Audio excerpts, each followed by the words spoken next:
Doctor Balasaheb Sawant Konkan कृषी विद्यापीठाच्या वाकवली प्रक्षेत्रावर विविध भाजीपाला पिकांच्या लागवडीचे यशस्वी प्रात्यक्षिक.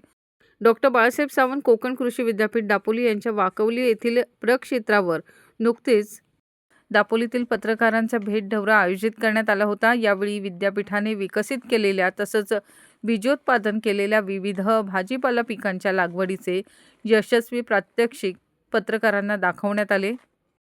भाजीपाला आणि कंद पिकांमध्ये विकसित झालेल्या जाती तसंच या पिकांच्या लागवडीची पूर्व मशागत, अंतर मशागत, रोग कीड व्यवस्थापन, काढणी व काढणी पश्चात व्यवस्थापन याबाबतची माहिती शेतकऱ्यांना होण्यासाठी रब्बी 2026च्या हंगामामध्ये भाजीपाला सुधार योजनेच्या प्रक्षेत्रावर प्रात्यक्षिक स्वरूपात लागवड करण्यात आलेली आहे.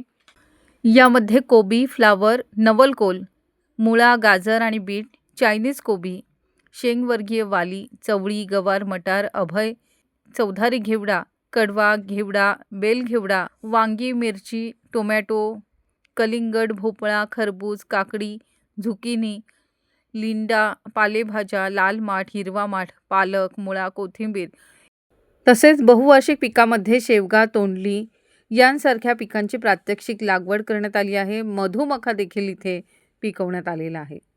8 ते 10 रुपये जरी घाऊक रेट पकडला, 15 ते 20 रुपये रिटेलचं मार्केट आहे, तरीसुद्धा 80,000 ते 1 लाख रुपयाचं इकॉनॉमिक्स याच्यामध्ये आहे.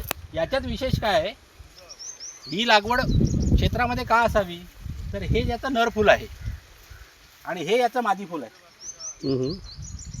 वेगवेगळी आहेत. तिथं मी दाखवलं ते एकामध्येच असतात. इथे एका झाडामध्ये आहेत. काही जाती अशा आहेत की ज्या 2 झाडं वेगवेगळी असतात.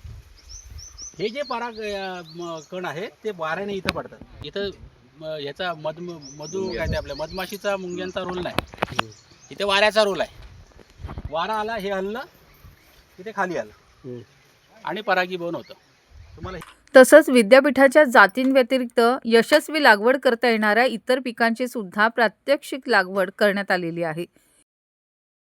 आता भाजीपाला किंवा कुठच्याही पिकाच्या जाती विकसित करण्याच्या 3-4 वेगवेगळ्या पद्धती आहेत. त्याच्यामध्ये एक म्हणजे आपल्याकडे जे स्थानिक वाण आहेत उपलब्ध ते गोळा करायचे, त्यांचा अभ्यास करायचा आणि त्यातला जो चांगला वाटेल तो आपण शेतकऱ्यांसाठी त्याचं बियाणं उत्पादन करून तो प्रसारित करायचा. ही एक मेथड झाली, ज्याला सिलेक्शन असं म्हणतात. निवड पद्धतीने वाण विकसित करणं. दुसरी पद्धत आहे की आपल्याकडे नाहीच आहे काही, कलिंगडासारखं पीक आहे, व्हेरिएबिलिटी कमी आहे, विविधता कमी आहे. मग सगळ्यात लवकर आणायचं आहे आपल्याला, पीक इंट्रोड्यूस करायचं आहे, तर बाहेरच्या देशात जायचं जिथं क्लायमेट आपल्यासारखं आहे, तिथनं वाण घ्यायचा. त्या वाणाची शुद्धता, त्यातलं रोग किडीचं तपासणी करायची, त्यावर काय आलेलं नाही ना, त्याच्या ट्रायल घ्यायच्या, येतं का, येत असेल तर थेट लोकांना तुम्ही त्याचं सीड प्रोडक्शन करून देऊ शकता. हे झाले दुसरं, त्याला इंट्रोडक्शन असं म्हणतात, आयात करणं. तिसरं आहे हायब्रिडायझेशन, म्हणजे संकरीकरण. जे तुमच्याकडे समजा एखाद्या पिकाच्या 10 जाती आहेत, पण त्या 10ही जातीची फळं अशी आहेत की आपल्याला याच्यापेक्षा अशी पाहिजेत. हे रंगीत पाहिजे पण लांब पाहिजे. मग एक लांब असलेलं आणि रंगीत असलेलं याचं संकरीकरण केलं जातं.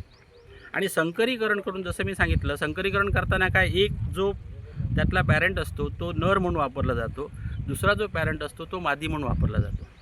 मग प्रत्येक फुलामध्ये दोन्ही पार्ट असतात. तर वांग्याचं असेल, मिरची असेल, टोमॅटो, या तिघांमध्ये नर आणि मादी जो पार्ट आहे तो एकाच फुलामध्ये असतो. मग तो जर आपण त्यातला नर पार्ट आदल्या दिवशी नाही काढला मिळणारी सगळी वांगी तर त्याचा स्वपरागीभवन तयार केलेली पण तुम्हाला हायब्रिड मिळणार नाही.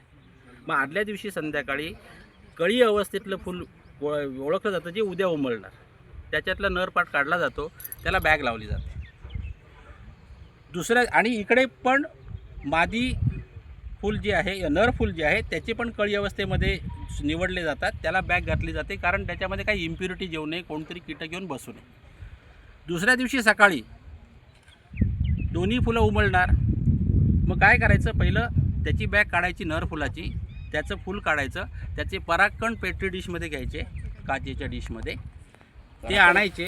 ह्या फुलामध्ये हे फूल उमललेलं असतं, काढलेली बॅग काढायची, त्याच्या त्या स्टिग्मावरती म्हणजे फिमेल पार्टवरती याचे परागकण त्याच्यावरती टाकले जातात ब्रशच्या साह्याने.